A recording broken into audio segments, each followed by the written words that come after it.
Hello guys, ഞാൻ കുറേ നാളായിട്ട് പോകണമെന്ന് ആഗ്രഹിച്ചൊരു സ്ഥലത്തേക്കാണ് ഞങ്ങൾ ഇപ്പൊ പോകുന്നത്. ഫറൂഖ് വരെ 2 വീലറിനും അവിടുന്ന് അങ്ങോട്ട് സച്ചുവേട്ടന്റെ കാറിനുമാണ് പോയത്. അപ്പൊ ഞങ്ങൾ സ്ഥലത്ത് എത്തിയിട്ടുണ്ട്. കള്ള് ഷാപ്പിലേക്കാണ് കേട്ടോ. എത്തിപാടെ കള്ള് പറഞ്ഞു, അത് മുന്തിരിക്കള്ള്. സ്ഫടിക സിനിമയിൽ മാത്രമേ ഞാൻ മുന്തിരിക്കള്ളിനെ പറ്റി കേട്ടിട്ടുള്ളൂ. ഇപ്പൊ അതാ കുടിച്ചു നോക്കട്ടെ.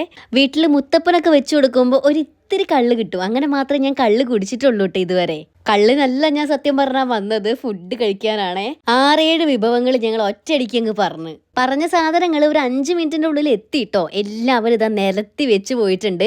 വെള്ളപ്പും കള്ളപ്പും ഞങ്ങൾ വാങ്ങിച്ചേ. ആരെയും തിന്നാൻ സമ്മതിക്കാതെ ചെറുപറ കുറെ ഫോട്ടോസൊക്കെ ഞാൻ എടുത്തു. പിന്നെ ക്ഷമയുടെ നെല്ലിപ്പലക അങ്ങ് കടന്നപ്പോൾ ഒരു തലയ്ക്കുന്ന് ഞാൻ അങ്ങ് തുടങ്ങി. ആദ്യം ട്രൈ ചെയ്തത് ബീഫായിരുന്നു. നല്ല വരട്ടി കുറുക്കിയെടുത്തൊരു സാധനം. ഇപ്പൊ കഴിച്ചുകൊണ്ടിരിക്കുന്നതാണ് മുരുവിറച്ചി. എനിക്ക് ഏറ്റവും ഇഷ്ടപ്പെട്ടത് ഇതാണ് കേട്ടോ. നല്ല കുരുമുളകിന്റെ ഒക്കെ ടേസ്റ്റ് ഉണ്ടായിരുന്നു. ഇപ്പൊ എന്റെ കയ്യിലുള്ളത് ഞാൻ ആദ്യമായിട്ട് കഴിക്കുന്ന ഒരു സാധനമാണ് പന്നിയിറച്ചി. നല്ല ടേസ്റ്റ് ഉണ്ടായിരുന്നു കേട്ടോ. പിന്നെ പ്രോൺസ്, അത്യാവശ്യം എരിവോട് കൂടി ഒരു ഗ്രേവിയിൽ പൊതിഞ്ഞ് വെച്ച പ്രോൺസ് ആയിരുന്നു. പെപ്പർ ചിക്കനിലെ കാല് ഞാൻ നോക്കി വെച്ചിട്ടുണ്ടായിരുന്നു. അത് തന്നെ എടുത്തൊരു കടി അങ്ങ് കടിച്ച്. എന്റെ പൊന്നു, അടിപൊളി ടേസ്റ്റ്. ഞങ്ങൾ പറഞ്ഞ കള്ളപ്പത്തിൽ ഇത് മുക്കി കഴിക്കാൻ നല്ല ടേസ്റ്റ് ഉണ്ടായിരുന്നു. പിന്നെ വലിയ ഞണ്ട്, ഇതിന്റെയൊക്കെ മസാല ഒരു രക്ഷയുണ്ടായിരുന്നില്ല. നല്ല കാമ്പും ഉണ്ടായിരുന്നു ഞണ്ടില്. ഇപ്പൊ കഴിച്ചുകൊണ്ടിരിക്കുന്നത് ഞാൻ ആദ്യമായിട്ട് കഴിക്കുന്ന ഒരു സാധനമാണ് താറാവിറച്ചി. നല്ല കറുത്തൊരു സാധനം, അതും പൊളിയായിരുന്നു. പിന്നെ കരിമീനും പറഞ്ഞിട്ടുണ്ടായിരുന്നു. അത് അവര് ലൈവായിട്ട് ഇവിടെ കുക്ക് ചെയ്യുന്നുണ്ട്. ഞണ്ടിന്റെ കാല് കടിച്ചു പൊട്ടിച്ചത് എനിക്ക് ഓർമ്മ ഉള്ളൂ. എന്റെ ഒരു പല്ലിളകിന്ന് തോന്നുന്നു. അത്രയും ഉറപ്പായിരുന്നു കേട്ടോ ആ ഞണ്ടും കാലിന്. അപ്പോഴേക്കും നമ്മുടെ കരിമീൻ ഇവിടെ ഡെക്കറേറ്റ് ഒക്കെ ചെയ്ത് കൊണ്ടുവന്നിട്ടുണ്ടായിരുന്നു. അങ്ങനെ ആ ഞണ്ടും കാലം അവിടെ ഉപേക്ഷിച്ച് ഞാൻ അത് എടുത്ത് കഴിച്ചു.